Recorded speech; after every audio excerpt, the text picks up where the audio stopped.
আওয়ামী লীগ আমলে গুম, খুন, নির্যাতনের শিকার পরিবারগুলো দুঃসহ স্মৃতিচারণ।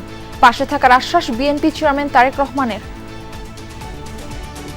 গুম খুনের সেই বিভীষিকাময় দিনের বা রাতের অবসান হয়েছে। হয়তো সীমাবদ্ধতা ছিল, সীমাবদ্ধতা আছে এখনো। প্রতিটি মানুষের কাছে পাশে গিয়ে দাঁড়ানো আমরা আমাদের চেষ্টা অব্যাহত রেখেছি। ইসলাম ব্যবহার করে আসন সমঝোতায় 11 দলীয় জোট ভাঙার কারণ মত বিশ্লেষকদের। বললেন, কখনোই আদর্শ ভিত্তিক ছিল না জামায়াত নেতৃত্বাধীন প্ল্যাটফর্ম। একটা রাজনৈতিক দল নানাভাবে রাজনীতিতে টিকে থাকতে চায় কয়েন করে, এইটাও কিন্তু কয়েনের পার্ট। এখন কেন কয়েন করছে? কারণ সাধারণ মানুষ একটা ধর্মভীরু আছে, তাকে যেন নেগেটিভলি উত্থাপন করা না হয়। পরিবর্তনের মাধ্যমে সময় এসেছে নৈতিকতা সম্পন্ন সাংবাদিকতার। গণমাধ্যম সম্মেলনের সম্পাদকরা পেশায় রাজনৈতিক মতদর্শন না আনার তাগিদ। মিডিয়ারও গণতান্ত্রিক সংস্কারের জন্য, রাজনীতির গণতান্ত্রিক সংস্কারের জন্য, রাষ্ট্রের নানা অঙ্গ প্রত্যঙ্গের গণতান্ত্রিক সংস্কারের জন্য যখন লড়াই হচ্ছে, তখন এই প্রতিষ্ঠানগুলি আক্রান্ত হচ্ছে। গণমাধ্যমে বিনিয়োগ করেন, তাহলে সেই গণমাধ্যম কখনোই জনগণের আস্থা অর্জন করবে না। ইসিতে অষ্টম দিনের আপিল শুনানিতে প্রার্থিতা ফিরে পেলেন 13 জন। নির্বাচনের প্রস্তুতি দেখতে 56 জন পর্যবেক্ষক নিয়োগ দিল EU. We are invited to observe, not to interfere, and we will very strictly adhere to this mandate that's given to us. সেবা নিয়ে বাঘ বিতণ্ডার জেরে সিলেট ওসমানী মেডিকেলে রোগীর স্বজনদের সাথে সংঘর্ষ, কর্মবিরতিতে ইন্টার্ন চিকিৎসকরা। না আসে নাই, আজকে ইন্টারনেই মনে আসছিল, নার্স আসছিল, ইন্টারনে আসছিল সকালের দিকে, আর কেউ আসেনি। পরে আমরা কোনো সেবা পাইনি। গাজায় মোড়লগিরির লক্ষ্যে বোর্ড অব পিস গঠন করল যুক্তরাষ্ট্র। কাজ করবে ট্রাম্পের 20 দফা বাস্তবায়নে। সদস্যের তালিকায় বিতর্কিত টনি ব্লেয়ার।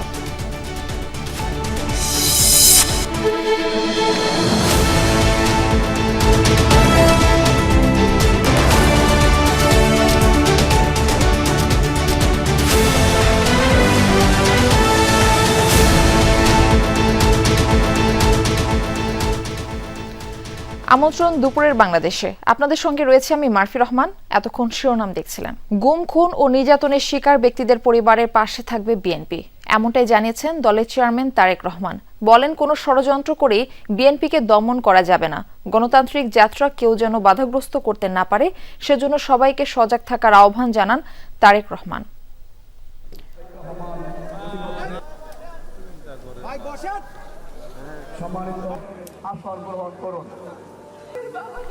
রাজধানীর চীনমৈত্রী সম্মেলন কেন্দ্রে আওয়ামী লীগ আমলে গুম, খুন ও নির্যাতনের শিকার ব্যক্তিদের পরিবারের সাথে মতবিনিময় সভায় এই কথা বলেন বিএনপির চেয়ারম্যান। বলেন, বিএনপির নেতাকর্মীরা বছরের পর বছর ফ্যাসিবাদ বিরোধী আন্দোলন করেছে। কোনো পরিবারে এক ভাই নির্যাতিত হলে আরেকজন রাজপথে নেমে এসেছে। তারেক রহমান বলেন, কৌশলের নামে গুপ্ত রূপ ধারণ করেনি বিএনপি নেতাকর্মীরা। ষড়যন্ত্র করে লাভ হবে না। কেউ কেউ বিভিন্ন রকম কথা বলে গণতন্ত্র পথ বাধাগ্রস্ত করতে চায় উল্লেখ করে তিনি বলেন, বিভিন্ন উসিলায় যারা গণতন্ত্রের পথ রুদ্ধ করতে চায় তাদের বিষয়ে সজাগ থাকতে হবে। সভায় অংশ দিয়েছেন সারা দেশ থেকে আসা গুম, খুন শিকার পরিবারের স্বজনরা। কান্নাজড়িত কণ্ঠে জানান, বাসা, অফিস বা রাস্তা থেকে তাদের প্রিয়জনদের তুলে নেওয়া হয়েছে। তাদের অনেকেই জানেন না গুমের শিকার ব্যক্তিগুলোর শেষ পরিণতি কি হয়েছে। এসব ঘটনার সুষ্ঠু বিচার এবং তদন্তের দাবি জানান সভায় উপস্থিত স্বজনরা।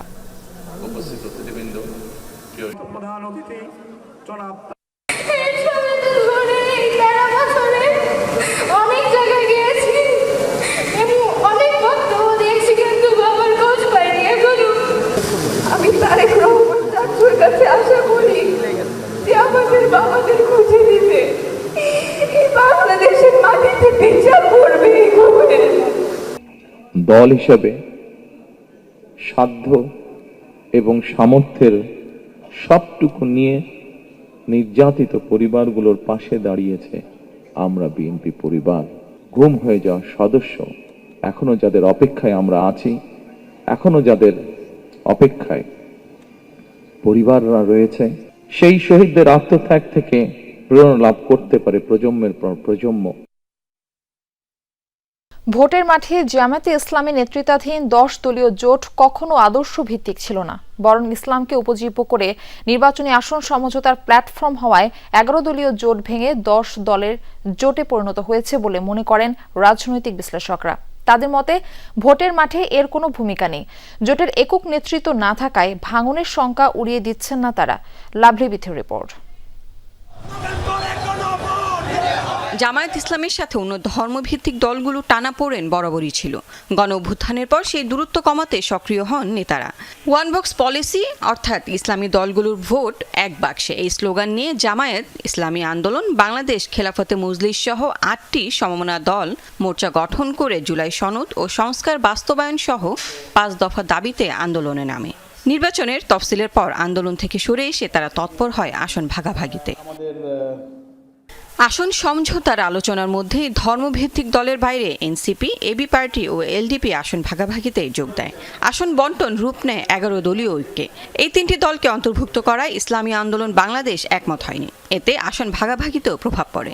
জোটের অন্যতম প্রধান দল ইসলামী আন্দোলন বাংলাদেশ 100 আসন থেকে 50-এ নামলেও জামায়াতের সাথে আপোষ রফা হয়নি শেষ পর্যন্ত। কে প্রধানমন্ত্রী হবে, কে স্বরাষ্ট্রমন্ত্রী হবে, যদি তারা সরকার গঠন করেন, কে কটা আসন পাবে, এই জায়গা তাদের একটা উইন উইন সিচুয়েশন আছে। এরই জেরে জোট বর্জন করে চরমনাই পীরের দল। ইসলাম পন্থার কথা বলে যে জোট গঠন হয়েছিল, আদতে সেটি ক্ষমতায় যাওয়ার মাধ্যম ছিল কিনা সেই প্রশ্ন তুলেছেন এই বিশ্লেষক। একটা রাজনৈতিক দল নানাভাবে রাজনীতিতে টিকে থাকতে চায় কয়েন করে, এইটাও কিন্তু কয়েনের পার্ট। এখন কেন কয়েন করছে? কারণ সাধারণ মানুষ একটা ধর্মভীরু আছে, তাকে যেন নেগেটিভলি উত্থাপন করা না হয়, সেই জায়গাতে এটা করে। বিশ্লেষকদের মতে নির্বাচনের মাঠে জামায়াত ছাড়া অন্য দলগুলোর প্রভাব নেই ঠিকই, কিন্তু ঐক্যবদ্ধ থাকলে কোনো একটি দল স্বেচ্ছাচারী হয়ে উঠবে না। জোটে ভাঙন হতে থাকলে জনমনে আস্থাহীনতা বাড়বে। এক দল বা এক মোর্চা শক্তিশালী না হয়ে এটি অবশ্যই একটি বাইনারি, এটি রাজনৈতিক প্রতিপক্ষ থাকা দরকার। হয় দুটি দলে শক্তিশালী হোক, অথবা দুটি জোট হলে দুটি জোটে যেন মানে একটা নেক টু নেক কথা বলতে পারে, তাহলে পরে সংসদটা ভালো থাকবে এবং গণতন্ত্র কেউ ফেসিস্ট হয়ে উঠবে না। এটি হচ্ছে আমাদের প্রত্যাশা। এই 10 দলীয় জোট যদি ঐক্যবদ্ধ থাকতে পারেন লম্বা সময়, তাহলে তারা ফ্যাক্টর হতে পারবে। আর তারা যদি এই 2 দিন পর পরে ভাঙতে থাকে, তাহলে তো স্বাভাবিকভাবেই তারা দুর্বল হয়ে যাবে এবং মানুষের কাছে আস্থা হারিয়ে ফেলবে। সেই সংখ্যা কি আছে? অবশ্যই আছে। এখন সংবিধান যেভাবে পুনর্লিখন হচ্ছে, তার ফলে তো প্রচুর সুবিধা বিরোধী দলের কাছে যাবে। তো তখন এই বিরোধী দলের সুবিধা কে কোনটা নিবে, কোনটা নিবে না, ভাগাভাগি কামড়াকামড়ি হবে। আর যাদের ক্ষমতার চর্চার আগের অভিজ্ঞতা কম, নতুন করে তারা ক্ষমতা চর্চা করতে চায়, তাদের আরও বেশি। নির্বাচন কমিশনের তফসিল অনুযায়ী প্রার্থিতা প্রত্যাহারের শেষ দিন 20 জানুয়ারি। এর আগে সব দল ও জোটকে তাদের আসন সমঝোতার প্রক্রিয়া শেষ করতে হবে।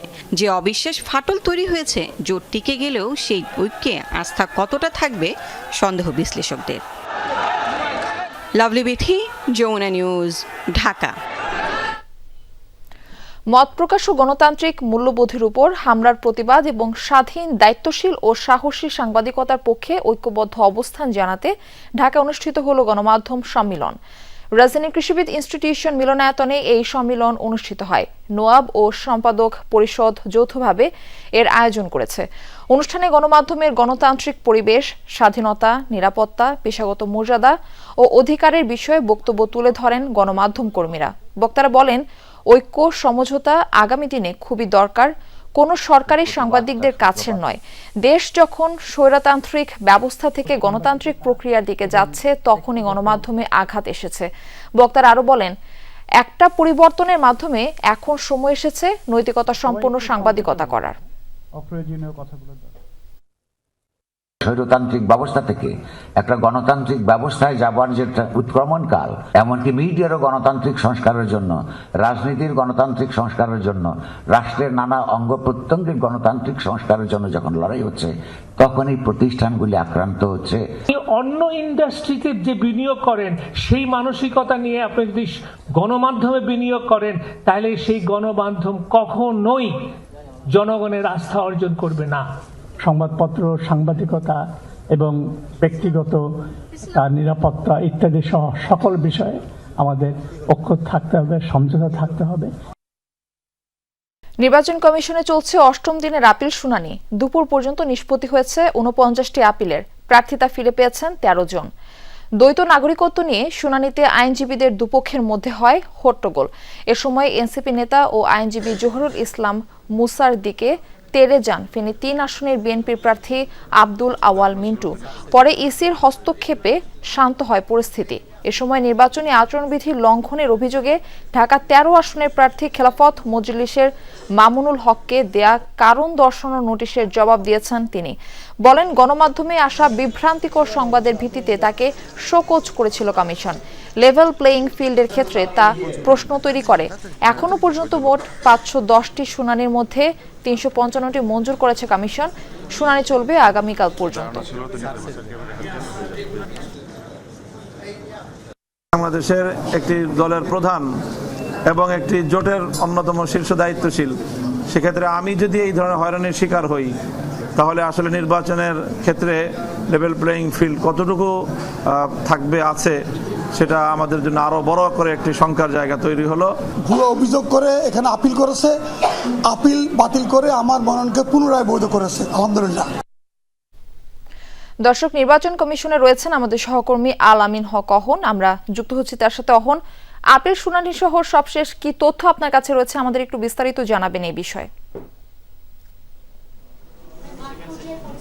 এখন পর্যন্ত 50 জনের আপিল শুনানি শেষ হয়েছে, তবে নিষ্পত্তি কিন্তু 50 জনের হয়নি। বিশেষ করে আমরা আজ দেখেছি দ্বৈত নাগরিকত্ব ইস্যুতে একটি হট্টগোলের ঘটনাও ঘটেছে, হাতাহাতি পর্যায়ে পর্যন্ত সেই ঘটনা চলে গেছে। এবং যেহেতু এটি একটি কোর্টরুমের আদলেই এবং কমিশন বসেছেন, সেখানে এই ধরনের ঘটনা নিশ্চয়ই অপ্রীতিকর। আমরা দেখেছি এই ঘটনা শেষ পর্যন্ত কমিশনের হস্তক্ষেপে তারা শান্ত হয়েছেন। সেই বিষয়টি অর্থাৎ দ্বৈত নাগরিকত্বের যে বিষয়টি, সেটি এখন পর্যন্ত সিদ্ধান্তে আসা যায়নি।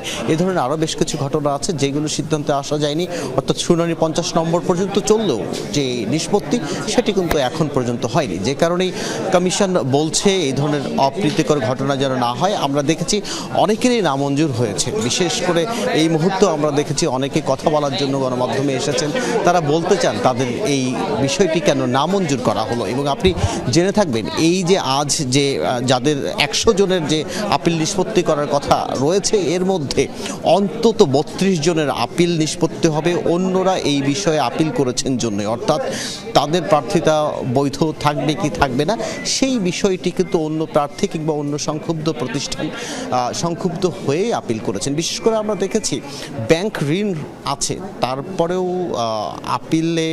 আপিলের মধ্য দিয়ে এই বিষয়গুলো নিষ্পত্তি করার চেষ্টা চলছে। আমরা দেখেছি ব্যাংক ঋণ আছে, তারপরেও কমিশন তাদের প্রার্থিতা বৈধ হিসেবে ঘোষণা করা হয়েছিল। এই সব বৈধতার বিরুদ্ধে আপিল করেছে স্বয়ং ওই দুই ব্যাংক। 1300 কোটি টাকার মতো ব্যাংক আছে, এমনও আছে। অর্থাৎ তারা বলছেন যে কমিশন এটি ইচ্ছা করেই করলেন কিনা। এমন আপিলগুলো নিষ্পত্তি হচ্ছে আজ। খুবই জটিল এবং দুরূহ নিশ্চয়ই সময় লাগবে। আরও সময় রয়েছে, সেই সময়ের মধ্যে অন্তত এইসব 50 জনের আপিল শুনানি শুনবেন। নিষ্পত্তি হওয়ার বিষয়ে অন্তত সন্ধ্যা 6টা থেকে 7টা পর্যন্ত লেগে যেতে পারে। ধন্যবাদ আপনাকে। আসন্ন ত্রয়োদশ জাতীয় সংসদ নির্বাচনের সার্বিক প্রস্তুতি পর্যবেক্ষণে দেশব্যাপী 56 জন পর্যবেক্ষক নিয়োগ করেছে ইউরোপীয় ইউনিয়ন। সকালে সংবাদ সম্মেলনে এই তথ্য জানান ইইউ মিশনের উপপ্রধান পর্যবেক্ষক ইন্তালাসে। বলেন, পর্যবেক্ষকরা নির্বাচন প্রক্রিয়ার নিরপেক্ষ ও তথ্যভিত্তিক মূল্যায়নে গুরুত্বপূর্ণ ভূমিকা রাখবেন। তারা নির্বাচন প্রশাসন, প্রার্থী, রাজনৈতিক দল, সুশীল সমাজ এবং নাগরিক পর্যবেক্ষক দলের সাথে বৈঠক করবেন। পর্যবেক্ষকরা দেশের 64টি জেলায়, শহরের পাশাপাশি গ্রামাঞ্চলেও কার্যক্রম চালাবেন বলে জানানো হয়। নির্বাচন ঘনিয়ে এলে আরও 90 জন স্বল্পমেয়াদী পর্যবেক্ষক যুক্ত হবেন। সব মিলিয়ে নির্বাচনের দিন ইউরোপীয় ইউনিয়নের 200-র মতো পর্যবেক্ষক মাঠে থাকবেন। নির্বাচন শেষ হওয়ার পর ঢাকায় সংবাদ সম্মেলনের মাধ্যমে প্রাথমিক পর্যবেক্ষক প্রতিবেদন উপস্থাপন করবে ইইউ নির্বাচন পর্যবেক্ষণ mission.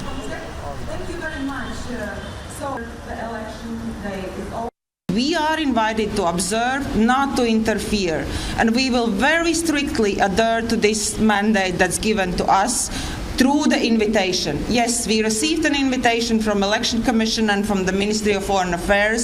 The European Union is grateful for this invitation. Awami লীগের আমলে রাষ্ট্রপতিকে ব্যবহার করে এক ব্যক্তির পছন্দ মতো নির্বাচন কমিশনার নিয়োগ দেওয়া হয়। এই মন্তব্য করেছেন প্রধান উপদেষ্টার বিশেষ সহকারী ডক্টর আলী রিয়াজ। গণভোটের প্রচার ও ভোটার উদ্বুদ্ধকরণে ঢাকা বিভাগীয় মতবিনিময় সভায় এই মন্তব্য করেন তিনি। বলেন, নির্বাচন কর্মকর্তাদের অনৈতিক কাজে বাধ্য করা হয়েছিল, এবার গণভোটের মাধ্যমে এর নিরসনে হবে। আলী রিয়াজ জানান, প্রজাতন্ত্রের কর্মচারীদের হ্যাঁ ভোটের পক্ষে প্রচারণা চালাতে আইনি ও নৈতিকভাবে বাধা নেই। এর আগে ঢাকা বিভাগীয় কমিশনার শরফউদ্দিন আহমদ চৌধুরী বলেন, আগামী বাংলাদেশের ভবিষ্যৎ নিশ্চিত হবে গণভোটের মাধ্যমে। অনুষ্ঠানে প্রধান উপদেষ্টার বিশেষ সহকারী মনির হায়দার বলেন, গণভোটে হ্যাঁ ভোটের বিপক্ষে ষড়যন্ত্র বিদ্যমান।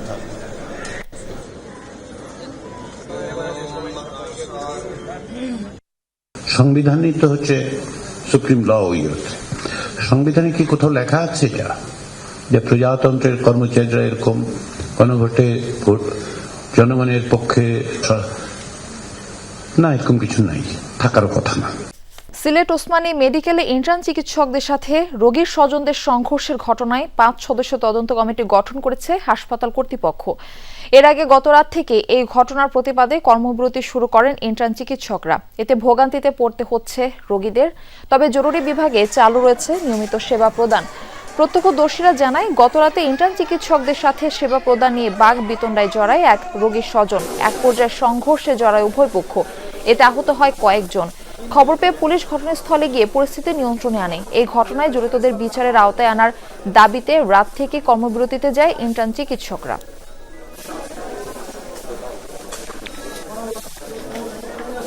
সবার মধ্যে উত্তেজনা ছিল, আমরা সবাই আতঙ্কে ছিলাম, আর পরে আমরা কোনো সেবা পাইনি। প্রথম যেরকম পাইছি মনে করেন সেরকম তো পাই না। ওরা বলছে এইটা নিয়ে আতঙ্কিত হয়ে না, আমরা পুনরায় আপনাদেরকে সেবা দেবে পরিস্থিতি শান্ত হলে। তারা আমাদেরকে আশ্বাস দিয়েছেন যে তারা আইনি প্রক্রিয়ার মাধ্যমে এবং সরকারি যে সকল সিস্টেম আছে তার মাধ্যমে এটা দ্রুত সমাধান করার চেষ্টা করবেন বলেছেন। রোগীর অ্যাটেন্ডেন্টকে কালকে পুলিশের হেফাজতে দেওয়া হয়েছে। এখন আমার প্রশাসন এখানে যাবে, সকাল থেকে তো ওদের সাথে মিটিং। এখন আমরা ওইটা ডিটেল মামলা করবো কিনা, কি বৃত্তান্ত, তারা কি করতেছে, আমরা আইনগত বিষয়গুলা, আমাদেরও লয়ার আছে। দর্শক, এই বিষয়ে আরো বিস্তারিত জানাতে যুক্ত হচ্ছেন আমাদের সহকর্মী নাবিল হোসেন। আমরা যাচ্ছি তার কাছে। নাবিল, কিছুক্ষণ আগে আপনার সাথে কথা হচ্ছিল এবং আপনি আমাদের জানাচ্ছিলেন ইন্টার্ন চিকিৎসকরা কি বলছেন এ বিষয়ে, এবং রোগীদের ভোগান্তির চিত্রটাও আমাদের কাছে বলছিলেন। তো সেখানকার বর্তমান অবস্থাটা এখন জানাবেন। মারফি, দেখুন, প্রায় 12 ঘন্টারও বেশি সময় ধরে Sylhet MAG Osmani medical college হাসপাতালের ইন্টার্ন চিকিৎসকদের যে কর্মবিরতি, সেই কর্মবিরতি চলছে। এবং এই যে সূত্রপাত, সেটি হয়েছিল গতকাল মধ্যরাতে, যখন এই হাসপাতালের 4 তলার 6 নম্বর ওয়ার্ডে এক রোগীর স্বজনদের সাথে ইন্টার্ন চিকিৎসক দায়িত্বরত যারা ছিলেন তাদের সংঘর্ষের ঘটনা ঘটে। ইন্টার্ন চিকিৎসকরা তখন আসলে যে দাবি নিয়ে কর্মবিরতি গিয়েছিলেন সেটি হচ্ছে তাদের যে এই কর্মস্থলে তাদের যে নিরাপত্তা। এবং কিছুক্ষণ আগে আমরা দেখেছি যে দফায় দফায় হাসপাতালের পরিচালকদের সাথে ইন্টার্ন চিকিৎসকদের আলোচনা হয়েছে। তারাও সেখানে এই নিরাপত্তার বিষয়টি আসলে তুলে ধরেছেন। হাসপাতাল কর্তৃপক্ষ বলেছে যে তাদের নিরাপত্তার ক্ষেত্রে তারা তাদের ভূমিকা নিবে। তবে ইন্টার্ন চিকিৎসকরা আমাদেরকে কিছুক্ষণ আগে যে ব্রিফ দিয়েছেন সেখানে তারা বলেছেন যতক্ষণ পর্যন্ত আসলে তারা পূর্ণাঙ্গভাবে বা স্বচক্ষে তাদের কাছে নিরাপত্তার বিষয়টি উপস্থিত হবে না, ততক্ষণ পর্যন্ত তারা কাজে ফিরে যাবেন না। ফলে হয়তো কিছুটা দ্বার উন্মোচন হয়েছে যে সংকট নিরসনে, তবে কবে নাগাদ বা কখন আসলে তারা কাজে ফিরবেন সেটি তারা বলছেন অপেক্ষা করছে হাসপাতাল কর্তৃপক্ষে কতটুকু জোরদার করে নিরাপত্তা ব্যবস্থা। আর ইন্টার্ন চিকিৎসকরা যেহেতু হাসপাতালের প্রাণ হয়ে থাকেন, বিশেষ করে ওয়ার্ড কেন্দ্রিক যে সেবা, সেই সেবার প্রথম কাজ করে থাকেন ইন্টার্ন চিকিৎসকরা। ফলে তারা যখন কর্মবিরতিতে, তখন আমরা দেখেছি যে ওয়ার্ডগুলোতে যারা রোগীরা রয়েছেন, ভর্তি রোগী, তারা বিপাকে পড়েছেন। রোগীর স্বজনরা আসলে এদিক ওদিক ছুটাছুটি করছেন, কারণ মিডওয়াইফ বা অন্যান্য যে বিশেষজ্ঞ চিকিৎসক তারা এই যে বড় যে জনগোষ্ঠীকে, অর্থাৎ এখানে প্রতিদিন আসলে 2500 থেকে 3000 রোগী এখানে ভর্তি হয়, সেবা নিয়ে থাকে। এর বিপরীতে জনবল মাত্র 500। একদিকে যেমন সংকট রয়েছে, ঠিক অন্যদিকে এই সংকটের বাইরে ইন্টার্ন চিকিৎসকদের কর্মবিরতি সেই সংকটটাকে আরও বাড়িয়ে দিয়েছে। ফলে তারা হিমশিম কাটছেন অন্যান্য চিকিৎসকরা। তবে হাসপাতাল কর্তৃপক্ষ বলছেন যে তাদের যতটুকু আসলে সম্ভব তারা সেই সেবাটুকু দিয়ে যাচ্ছেন। তবে তারা চেষ্টা করছেন ইন্টার্ন চিকিৎসকদের যত দ্রুত সম্ভব তাদের দাবি দেওয়া পূরণের আশ্বাস মাধ্যমে তাদের যাতে কাজে ফেরানো যায় সেই চেষ্টা তারা করছেন। মারফি। নাবিল, আপনাকে ধন্যবাদ আমাদের সঙ্গে যুক্ত হওয়ার জন্য। সাবেক রাষ্ট্রপতি জিয়াউর রহমান ও সাবেক প্রধানমন্ত্রী বেগম খালেদা জিয়ার সমাধিতে ফুল দিয়ে শ্রদ্ধা নিবেদন করছেন বিভিন্ন সংগঠনের নেতারা। নির্বাচন পরিচালনা কমিটির সদস্যদের নিয়ে শ্রদ্ধা নিবেদন করেন ঢাকা 18 আসনের বিএনপি মনোনীত প্রার্থী এস এম জাহাঙ্গীর হোসেন। দলের প্রয়াত নেতা নেত্রীদের জন্য দোয়া করেন তারা। এস এম জাহাঙ্গীর বলেন, এটা কোনো প্রচারণা নয়, নির্বাচন পরিচালনা কমিটির সদস্যদের নিয়ে প্রয়াত জিয়াউর রহমান এবং খালেদা জিয়ার জন্য দোয়ার কর্মসূচি।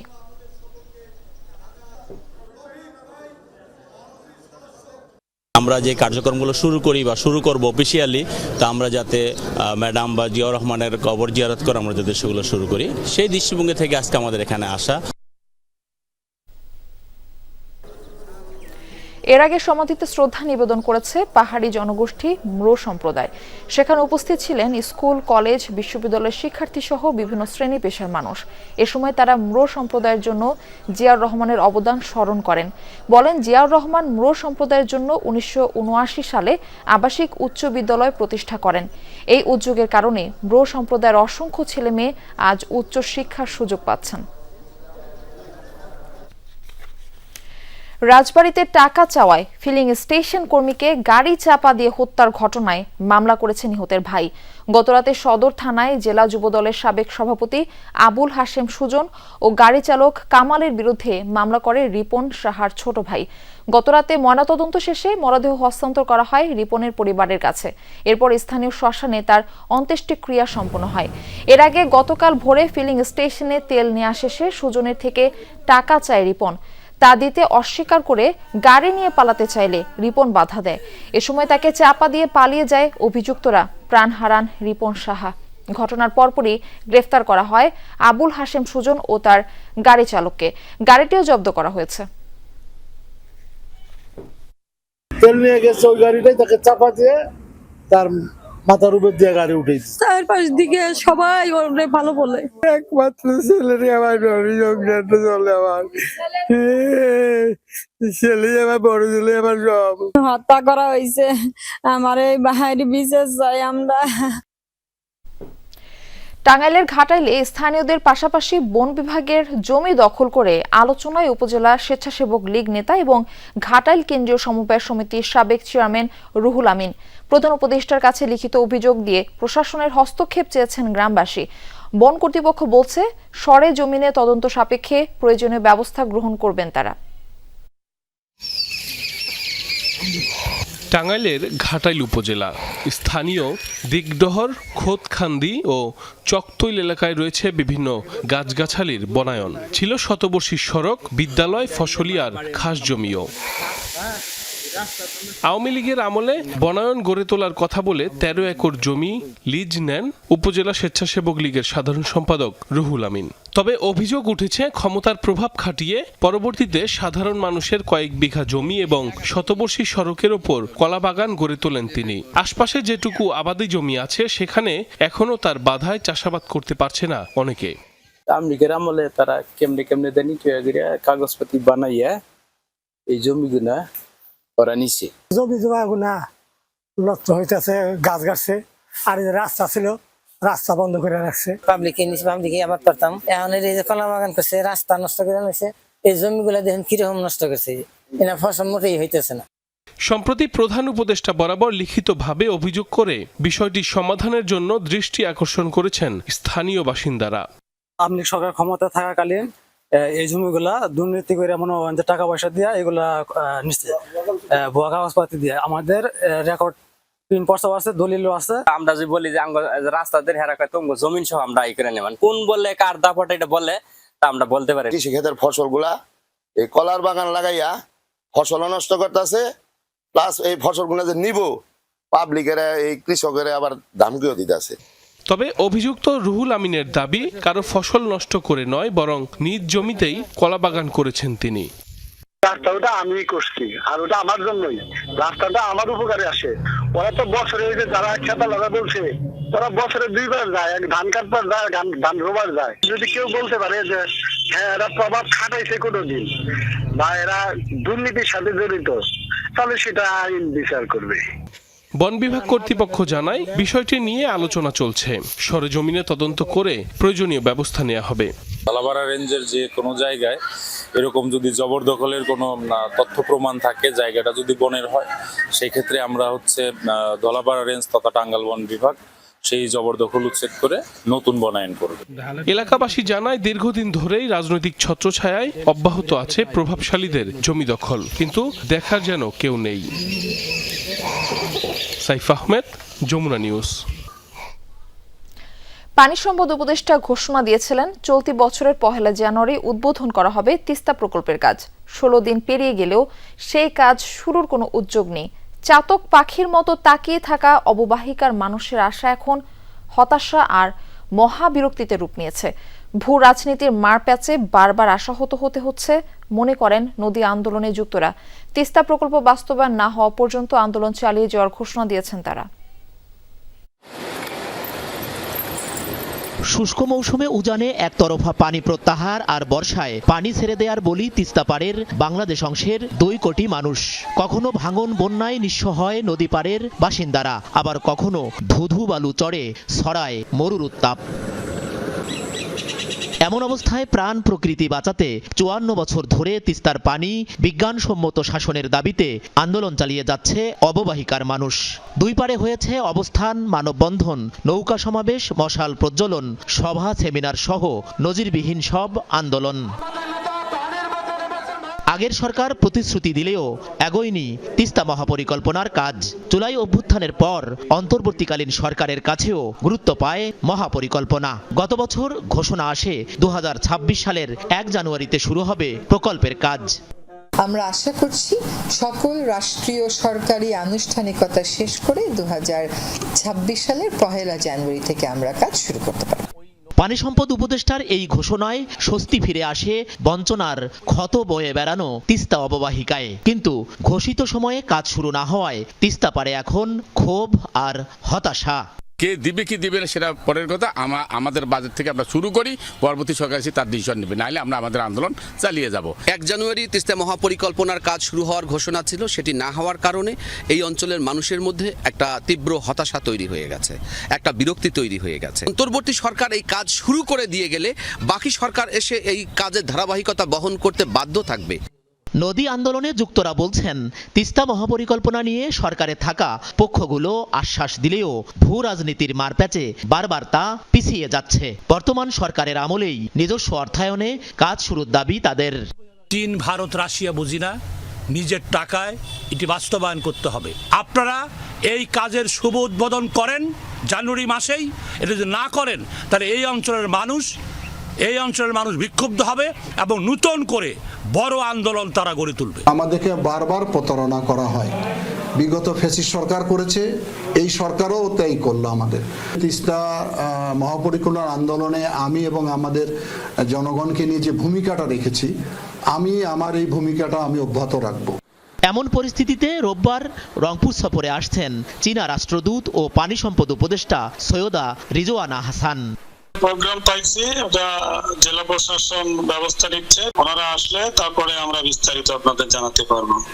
10 বছর মেয়াদী তিস্তা প্রকল্পের প্রস্তাবিত ব্যয় 12,000 কোটি টাকা। প্রথম ধাপে 9,115 কোটির মধ্যে 2,415 কোটি টাকা নিজস্ব অর্থায়নে করার কথা জানিয়েছিল বর্তমান সরকার। বাকি 6,700 কোটির ঋণের জন্য চীন সরকারের কাছে গত বছর প্রস্তাবনা দিলেও তার কোনো অগ্রগতি নেই, হয়নি প্রকল্পের কোনো সমীক্ষাও। সরকার Mazharul Mannan, Jamuna news, Rangpur.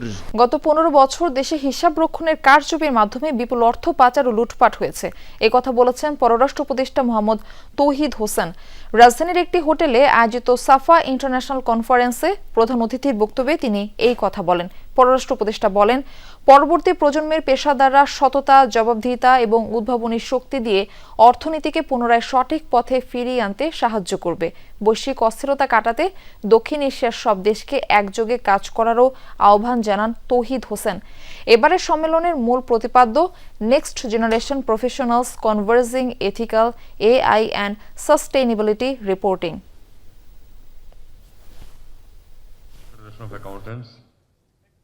Distinguished guests of honor, we all are aware that for 15 years a humongous amount of money had been siphoned off from our country. Much of it was done in what I would say bank robbery in broad daylight. But A significant part was also the result of manipulation of accounting. নারী ও শিশু নির্যাতন প্রতিরোধে quick response team QRT কার্যক্রম চালু হয়েছে। Hotline 109-এ call করলেই টিমের সদস্যরা দ্রুত ব্যবস্থা নেবেন, কথা জানিয়েছে মহিলা ও শিশু বিষয়ক উপদেষ্টা শারমিন এস মুর্শিদ। সকালে রাজধানীর ওসমানী স্মৃতি মিলনায়তনে QRT কার্যক্রমের সূচনা করে উপদেষ্টা বলেন, 24 ঘন্টার মধ্যে ভিকটিমের পাশে দাঁড়াতে এই টিম কাজ করবে। দেশের প্রতিটি গ্রাম, পাড়া, মহল্লায় এই কার্যক্রম পৌঁছানোর জন্য তার মন্ত্রণালয় কাজ করছে। নারী শিশুর জন্য নিরাপদ বাংলাদেশ গড়তে তরুণদের পাহারাদারের ভূমিকা নেয়ার আহ্বান জানান উপদেষ্টা। সেটি ব্যস্ততার ভেতরে আসতে পেরেছে। আমাদের কাঠামোগত দিক থেকে অনেকগুলো ব্যবস্থা আছে যেটা আপনারা আজকে দেখতে পেলেন, কিন্তু যেই জায়গাটা আমরা বারবার হেরে যাই সেটি হচ্ছে মেয়েটি বা শিশুটিকে দ্রুত সেবা দিয়ে সুস্থ করে মূলধারায় ফিরিয়ে আনা। এই ঘটনাগুলোকে যদি হতে না দিতে হয়, রাষ্ট্র একা পারবে না। ভোলায় এক গার্মেন্টস কর্মী তরুণীকে সংঘবদ্ধ ধর্ষণের অভিযোগ উঠেছে। থানায় মামলা করেছেন ভুক্তভোগী। শুক্রবার রাতে মনপুরা এলাকায় এই ঘটনা হয়। ভুক্তভোগী সুনামগঞ্জের বাসিন্দা। পুলিশ জানায়, ঢাকায় এক গার্মেন্টসে কাজ করত ভুক্তভোগী তরুণী। তার সাথে প্রেমের সম্পর্ক গড়ে ওঠে মনপুরার সজীবের সাথে। গত 14 জানুয়ারি বিয়ের উদ্দেশ্যে ঢাকা থেকে ভোলায় সজীবের দাদি বাড়িতে যায় সে। গতকাল সকালে স্থানীয় মাসুদ আলামী সহ আরো কয়েকজন ভয় ভীতি দেখিয়ে সালিশ ও চাঁদার নামে তাদের থেকে 2.5 লক্ষ টাকা নেয়। পরে রাতে ভুক্তভোগী ও তার প্রেমিককে নিয়ে বেড়িবাঁধে যায় অভিযুক্ত মাসুদ ও আল আমিন। সেখানে প্রেমিককে আটকে রেখে ভুক্তভোগীকে জোরপূর্বক ধর্ষণ করা হয়। এই ঘটনায় রাতেই বাদী হয়ে থানায় মামলা করে ভুক্তভোগী।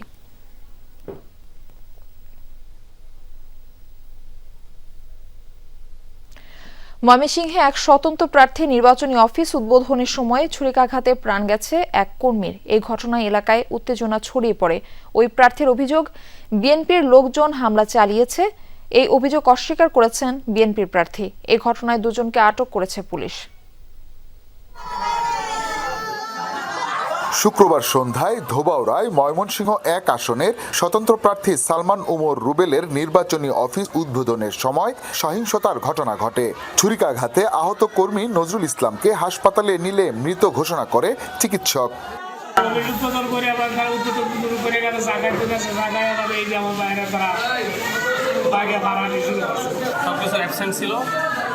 রোগীর পিম্পল ডাইলেটেড ছিল, তার কোনো রিফ্লেক্স ছিল না, তার শ্বাস-প্রশ্বাস ছিল না। এই ঘটনায় স্বতন্ত্র প্রার্থীর অভিযোগ, বিএনপি কর্মীরাই হামলা চালিয়েছে। অন্যদিকে বিএনপি প্রার্থীর দাবি, হামলাকারীরা তার কর্মী হলেও যা হয়েছে তা পারিবারিক বিরোধের ঘটনা থেকেই। ধানের শীষের মনোনীত প্রার্থী সৈয়দ ইমরান সালেহ প্রিন্স ভাই এবং তার কর্মী সমর্থকরা বারবার আমাকে হুমকি ধামকি দিয়ে আসছিল আমি যেন নির্বাচনে থেকে সরে যাই। আমার একজন কর্মী নজরুল ইসলামকে তারা অতর্কিত হামলা করে এবং ছুরিকাঘাত করে। শালা দুলা ভাইয়ের একটা গন্ডগোল, যে মারা গেছে সে হলো শালা এবং যে পেয়েছে তা হলো সম্পর্কে বোন জামাইটা হলো আনফরচুনেটলি বিএনপি আমাদের সাথে যুক্ত। সহিংসতার ঘটনায় এলাকায় ছড়ায় উত্তেজনা। ঘেরাও করা হয় উপজেলা পরিষদ ভবন। খবর পেয়ে ঘটনাস্থলে গিয়ে পরিস্থিতি নিয়ন্ত্রণে আনে পুলিশ। এরই মধ্যে আটক করা হয়েছে 2 জনকে। এই ঘটনায় পুলিশ তাৎক্ষণিকভাবে ঘটনাস্থলে যায় এবং কিছু তথ্য প্রমাণের ভিত্তিতে ইতিমধ্যেই পুলিশ 2 জনকে আটক করেছে এবং ঘটনার সুষ্ঠু তদন্ত করে যারা জড়িত বাকি আসামিগণ তাদেরকে গ্রেপ্তার করার জন্য পুলিশি তৎপরতা অব্যাহত রয়েছে। বর্তমানে এলাকায় অতিরিক্ত পুলিশ মোতায়েন করা হয়েছে। হুসাইন শাহিদ, যমুনা নিউজ, ময়মনসিংহ। নরসিংদীর শিবপুরে গ্যাস নেওয়ার সময় একটি প্রাইভেট কারে সিলিন্ডার বিস্ফোরণ হয়েছে।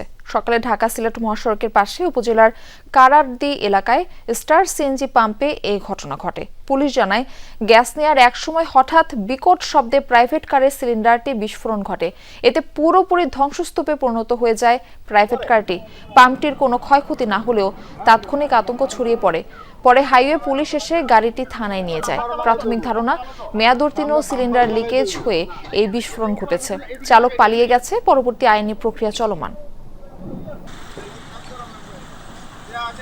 গাজার উপর মোড়লগিরির বন্দোবস্ত পাকাপোক্ত করল যুক্তরাষ্ট্র। নিরাপত্তা নিশ্চিতের নামে উপত্যকায় ফিলিস্তিনি টেকনোক্র্যাট প্রশাসনের তদারকিতে গঠন করল বহুল আলোচিত বোর্ড অব পিস। মার্কিন পররাষ্ট্র মার্কো রুবিও, ডোনাল্ড ট্রাম্পের জামাতা জ্যারেড কুশনারের পাশাপাশি তালিকায় রয়েছেন বিতর্কিত চরিত্র সাবেক ব্রিটিশ প্রধানমন্ত্রী টনি ব্লেয়ারের নাম। বোর্ড অব পিসের মাধ্যমে গাজায় শান্তি প্রক্রিয়া স্থায়ী করার কথা বললেও তাতে ভরসা করতে পারছে না ফিলিস্তিনিরা। যুদ্ধবিরতি কার্যকরের ৩ মাস পার হলেও ইসরায়েলি আগ্রাসন বন্ধ হয়নি গাজায়। এখনও নিয়মিত চলছে হামলা। এমন পরিস্থিতিতেই যুদ্ধবিরতি চুক্তির দ্বিতীয় ধাপে প্রবেশের কথা বলছে যুক্তরাষ্ট্র। দুদিন আগেই ফিলিস্তিনিদের নিয়ে গঠন করা হয়েছে ১৫ সদস্যের টেকনোক্র্যাট বডি, যাদের দায়িত্ব উপত্যকার দৈনন্দিন প্রশাসনিক কাজ পরিচালনা, যাদের বলা হচ্ছে national committee for the administration of Gaza NCAG। এই কমিটির নেতৃত্ব দেবেন পশ্চিমা সমর্থিত ফিলিস্তিনি কর্তৃপক্ষের সাবেক ডেপুটি মন্ত্রী আলী সাদ। টেকনোক্র্যাট বডির তদারক করবে যুক্তরাষ্ট্র ঘোষিত বোর্ড অব পিস। শুক্রবার বোর্ড অব পিসের নির্বাহী সদস্যদের নাম ঘোষণা করেছে হোয়াইট হাউস। এতে চেয়ারপারসনের ভূমিকায় রয়েছেন মার্কিন প্রেসিডেন্ট ডোনাল্ড ট্রাম্প। নির্বাহী সদস্য হিসেবে থাকবেন সাবেক ব্রিটিশ প্রধানমন্ত্রী টনি ব্লেয়ার। এছাড়াও থাকবেন ট্রাম্পের জামাতা জ্যারেড কুশনার, মার্কিন পররাষ্ট্রমন্ত্রী মার্কো রুবিও, মধ্যপ্রাচ্যে বিশেষ মার্কিন দূত স্টিভ উইটকফ, তুরস্কের পররাষ্ট্রমন্ত্রী হাকান ফিদান ও কাতারের কূটনীতিক আলী আলথাওয়াদি। তালিকায় আরও রয়েছেন অ্যাপোলো ম্যানেজমেন্টের সিইও মার্ক রোয়ান, বিশ্বব্যাংক গ্রুপের প্রেসিডেন্ট অজয় বাঙ্গা এবং যুক্তরাষ্ট্রের উপজাতীয় নিরাপত্তা উপদেষ্টা রবার্ট গ্যাব্রিয়েলের নাম। গাজার হাই রিপ্রেজেন্টেটিভ হিসেবে দায়িত্ব পালন করবেন বুলগেরিয়ার কূটনীতিক নিকোলে মলাদেনেভ। বলা হয়েছে, গাজায় স্থিতিশীলতা ও দীর্ঘমেয়াদী সাফল্যের লক্ষ্যে ট্রাম্পের ২০ দফা পরিকল্পনার তদারকি করবে এই বোর্ড। যদিও এই প্রক্রিয়ায় আস্থা নেই গাজাবাসীর। দ্বিতীয় ধাপ শুরু আবার কি? প্রথম ধাপের শর্তই পূরণ করেনি এখনো। বোমা ফেলছে, বাড়িঘর বিধ্বস্ত হচ্ছে। আমরা কাগজে চুক্তি চাই না, সত্যিকারের প্রয়োগ দেখতে চাই। আমাদের ভূমি থেকে ইসরায়েলি সেনারা চলে যাক। শত্রুর কাছ থেকে কি আশা করা যায়? ক্রসিং খুলে দেবে সব মিথ্যে, ফাঁকা বলি। 2 বছর ভোগার পর এখনো নির্যাতিত। ট্রাম্পের পরিকল্পনা অনুযায়ী কিছুদিনের মধ্যেই ইন্টারন্যাশনাল স্ট্যাবিলাইজেশন ফোর্স ISF মোতায়েন করা হবে গাজায়। Dorothy দস্ট্রিন, Jamuna news. 1 মাসে বেশি সময় ধরে ইরানের সামরিক বাহিনীর হাতে আটক রয়েছেন ভারতের একটি বাণিজ্যিক জাহাজের 16 জন ক্রু। দীর্ঘ সময় পার হলেও তাদের ফেরত আনতে কার্যকর পদক্ষেপ না নেয়ায় ক্ষোভ আর হতাশা জানিয়েছেন আটক ক্রুদের স্বজনেরা। জ্বালানি তেল পাচারের অভিযোগে আন্তর্জাতিক সমুদ্র সীমা থেকে ভারতীয় জাহাজ MT ভ্যালিয়ান্ট আটক করে ইরানের বিপ্লবী গার্ড বাহিনী। ছেলের ছবি হাতে নিয়ে এখন শুধু চোখের পানি ফেলতে পারেন রজনী মেহতা। গেল 8 ডিসেম্বর ইরানের সামরিক বাহিনীর হাতে আটক হন ভারতীয় বাণিজ্যিক জাহাজের ক্রু কেতন মেহতা। প্রধানমন্ত্রী নরেন্দ্র মোদীর কাছে আমার একটাই আবেদন, আমার ছেলেকে ফেরত আনার ব্যবস্থা করুন। আরব আমিরাতের দিব্যা বন্দরের কাছে আন্তর্জাতিক সমুদ্র সীমা থেকে আটক করা হয় ভারতীয় জাহাজ MT ভ্যালিয়ান্ট রোড। সেখানে থাকা 16 ক্রুকে আটক করে ইরানের বিপ্লবী গার্ড বাহিনী। IRGCর অভিযোগ, জাহাজটিতে প্রায় 6000 মেট্রিক টন জ্বালানি তেল পাচার করা হচ্ছিল। জাহাজটি লক্ষ্য করে গুলিও করে ইরানের সেনারা। 8 তারিখের রাতে আমি আমার ভাইয়ের কাছ থেকে হোয়াটসঅ্যাপে একটি বার্তা পাই। সেখানে সে জানায় যে তাদের আটক করা হয়েছে। এরপর আমি আমার ভাইয়ের সাথে যোগাযোগের চেষ্টা করি, কিন্তু পারিনি। তাদের জাহাজটি আন্তর্জাতিক জলসীমায় ছিল যখন ইরানি নৌবাহিনী সেটি আটকায়। এরপরে জাহাজটিকে বন্দর আব্বাসে নিয়ে যাওয়া হয়। ভারতীয় ক্রুদের আনুষ্ঠানিকভাবে আটক দেখিয়েছে ইরান কর্তৃপক্ষ। এদিকে তাদের দ্রুত ফেরত আনতে কূটনৈতিক প্রক্রিয়া আরও জোরালো করার দাবি জানিয়েছে আটক হওয়া ক্রুদের পরিবারের সদস্যরা। মীর মুশফিকা হাসান, যমুনা নিউজ। মিয়ানমারের দাবি আন্তর্জাতিক বিচার আদালত আইসিজেতে চলমান রোহিঙ্গা গণহত্যা মামলায় দোষী প্রমাণ করতে ব্যর্থ হয়েছে গাম্বিয়া। শুক্রবার আত্মপক্ষ সমর্থনে মিয়ানমার সরকারের প্রতিনিধি জানান, গাম্বিয়া শুধুই অভিযোগ তুলে ধরেছে। মিয়ানমারের বিরুদ্ধে এসব অভিযোগের কোনো প্রমাণিত তথ্য সামনে আনেনি দেশটি। মিয়ানমারের রাখাইনে রোহিঙ্গা জনগোষ্ঠীর উপর গণহত্যা চালানোর অভিযোগ তুলে আন্তর্জাতিক আদালতে মামলা করে আফ্রিকার দেশ গাম্বিয়া। চলতি বছর 12 থেকে 15 জানুয়ারি মিয়ানমারের বিরুদ্ধে যুক্তি তুলে ধরে গাম্বিয়া। এর ভিত্তিতে 16 জানুয়ারি থেকে আত্মপক্ষ সমর্থনের সুযোগ পায় মিয়ানমার। আগামী মঙ্গলবার অবধি নিজেদের নির্দোষ প্রমাণ করতে যুক্তি উপস্থাপন করবে দেশটি। দর্শক, এ ছিল দুপুরের বাংলাদেশে। এতক্ষণ সাথে থাকার জন্য ধন্যবাদ সবাইকে।